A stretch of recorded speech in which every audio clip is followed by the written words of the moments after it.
Chapter Lhasa की ओर राहुल साकृत्यायन ने लिखा है। राहुल साकृत्यायन का जन्म सन 1893 में उनके ननिहाल गांव पंधा, ज़िला आजमगढ़ में हुआ। उनका पैतृक गांव कनेला था, यानी कि उनके जो दादा वगैरह था वो कनेला गांव में रहते थे। उनका मूल नाम केदार पांडे था। उनकी शिक्षा काशी, आगरा और लाहौर में हुई, जो कि अब पाकिस्तान में है। सन 1930 में उन्होंने श्रीलंका जाकर बौद्ध धर्म ग्रहण कर लिया। तब से उनका नाम राहुल साकृत्यायन हो गया। राहुल जी पाली, प्राकृत, अपभ्रंश, तिब्बती, चीनी, जापानी, रूसी सहित अनेक भाषाओं के जानकार थे। उन्हें महापंडित कहा जाता था। सन 1963 में उनका देहांत हो गया। बच्चों, what is this? This is the capital of Tibet, that is Lhasa. आज बच्चों हम तिब्बत की यात्रा करेंगे। ये राहुल जी का एक यात्रा वृत्तांत है। इसमें उन्होंने तिब्बत की यात्रा की थी सन 1929 से 1930 तक। तो जो कठिनाइयाँ उनके सामने आई इस यात्रा में, वो उन्होंने इस चैप्टर में हमारे सामने रखी। Today we will continue a new chapter number 2, that is Lhasa की ओर। लहासा क्या है बच्चों? लहासा है तिब्बत की राजधानी। तो आज हम तिब्बत की सैर करेंगे। इस चैप्टर में इसके लेखक हैं राहुल साकृत्यायन। तो इस चैप्टर में राहुल जी ने अपनी प्रथम यात्रा के बारे में बताया है, जो कि उन्होंने तिब्बत में की थी। लेकिन उस ज़माने में ये उन्होंने 1929 से 30 में की थी।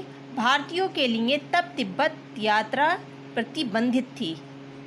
तो लेखक को क्या करना पड़ा? एक छद्म वेश में यात्रा करनी पड़ी। छद्म एक फ़कीर के वेश में उन्होंने ये यात्रा की। और इस चैप्टर में उन्होंने अपनी यात्रा के दौरान जो कठिनाइयाँ उनके सामने आई, उनका वर्णन किया है। बच्चों, ये एक यात्रा वृत्तांत है। हम उस ज़माने के इस चैप्टर के माध्यम से हम उस ज़माने के या उस दौर के तिब्बत के बारे में पढ़ेंगे। तो बच्चों, आज हम तिब्बत की सैर करेंगे। हेलो बच्चों, let's start our chapter number 2, Lhasa की ओर, बुक क्षितिज। ये क्षितिज बुक का 2nd चैप्टर है, लहासा की ओर। इसके लेखक हैं राहुल साकृत्यायन। इस चैप्टर में राहुल जी ने अपनी पहली यात्रा, तिब्बत की पहली यात्रा, जो कि उन्होंने 1929 से 30 तक की थी, उसका वर्णन किया है। क्योंकि उस टाइम में या उस ज़माने में तिब्बत की यात्रा करना कठिन था, बल्कि प्रतिबंधित था। तो उन्हें जो कठिनाइयाँ उनके समक्ष आईं, उसका उन्होंने वर्णन किया है। ये एक यात्रा वृत्तांत है। तो उन्होंने क्योंकि वहाँ पे यात्रा करना प्रतिबंधित था, इसलिए उन्होंने एक छद्म का वेश धारण करके यात्रा की। छद्म किसे कहते हैं बच्चों? भिखमंगा। उसमें इस चैप्टर में उन्होंने लहासा की ओर चैप्टर जो है, इसमें उन्होंने उस ज़माने या उस दौर के तिब्बत के सामाजिक जीवन का वर्णन किया है। वे नेपाल से तिब्बत जाने का मुख्य रास्ता है। फरीकलिट पोंड का रास्ता जब नहीं खुला था, मतलब ये नाम बता रहे हैं कि जब ये रास्ता नहीं खुला था तो नेपाल ही नहीं, हिंदुस्तान की भी चीज़ें इसी रास्ते तिब्बत जाया करती थी। मतलब ऐसा नहीं था कि नेपाल, और जब ये रास्ता बनता तो नेपाल और हिंदुस्तान की चीज़ें भी इसी रास्ते तिब्बत जाती थी। ये व्यापारिक ही नहीं, सैनिक रास्ता भी था। व्यापारिक यानी कि बिजनेस के लिए रास्ता नहीं था, क्योंकि ये बताया गया ना ऊपर वाली लाइन में कि हिंदुस्तान और नेपाल की चीज़ें इंपोर्ट एक्सपोर्ट इसी रास्ते से होती थी। तो न सिर्फ ये एक व्यापारिक रास्ता था, बल्कि एक सैनिक रास्ता भी था। इसलिए जगह जगह फौजी चौकियाँ और किले बने हुए हैं, जिसमें कभी चीनी पलटन रहा करती थी। आजकल बहुत सी फौजी मकान गिर चुके हैं। दुर्ग के किसी भाग में जहाँ किसानों ने अपना बसेरा बना लिया है, वहाँ घर कुछ आबाद दिखाई पड़ते हैं। ऐसा ही परित्यक एक चीनी किला था। परित्यक नाम है किले का। चीनी किला था। हम वहाँ चाय पीने के लिए ठहरे। अपनी शुरुआत में ही ये बता रहे हैं कि हम वहाँ चाय पीने ठहरे। तिब्बत में यात्रियों के लिए बहुत सी तकलीफ़ें भी हैं और कुछ आराम की बातें भी हैं। वहाँ जाति बाती छुआछूत का सवाल ही नहीं है।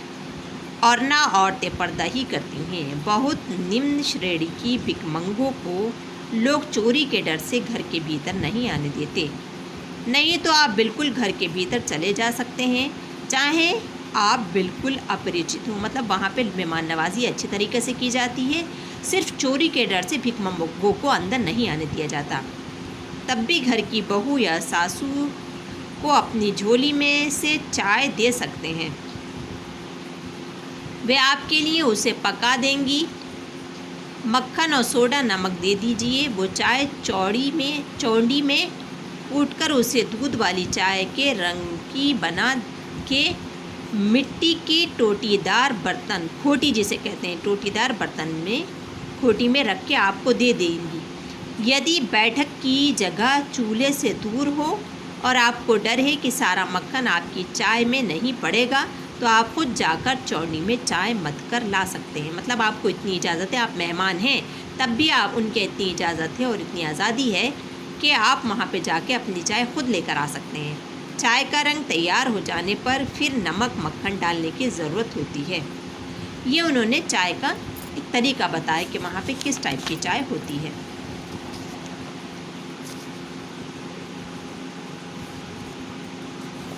परितिक्य चीनी किले के जब हम चलने लगे तो एक आदमी राहदारी मांगने आया। हमने वो दोनों चीटें उसे दे दी। शायद उसी दिन हम थोंगला के पहले ही आखिरी गांव में पहुंच गए। यहाँ भी सुमति की जान पहचान के आदमी थे और भिखमंगे रहते भी ठहरने के लिए अच्छी जगह मिली। मतलब भिखमंगे होते हुए भी उन्हें ठहरने के लिए अच्छी जगह मिली, क्योंकि सुमति की यहाँ पर जान पहचान थी। 5 साल बाद हम इसी रास्ते लौटे थे और भिखमंगे नहीं, एक वृद्ध यात्री के वेश में घोड़ों पर सवार होकर आए थे, किंतु उस वक्त किसी ने हमें रहने के लिए जगह नहीं दी। यानी पहली बार तो सुमति की जान पहचान होने के कारण उन्हें जगह मिल गई, लेकिन अगली बार नहीं मिली और हम गांव के एक सबसे गरीब झोपड़े में ठहरे थे। बहुत कुछ लोगों की इस वक्त की मनोवृत्ति पर ही निर्भर है। मतलब ये लोगों की मनोवृत्ति पर निर्भर है। जान पहचान का है तो उसकी मेहमान नवाजी करेंगे और नहीं है तो नहीं। खासकर शाम के वक्त छड़ पीकर बहुत कम होश हवास को दुरुस्त रखते हैं। छड़ एक तरह की शराब होती है, वो वहाँ के लोग शाम के टाइम में पीते हैं। गॉट इट बच्चों? Thank you for being with us.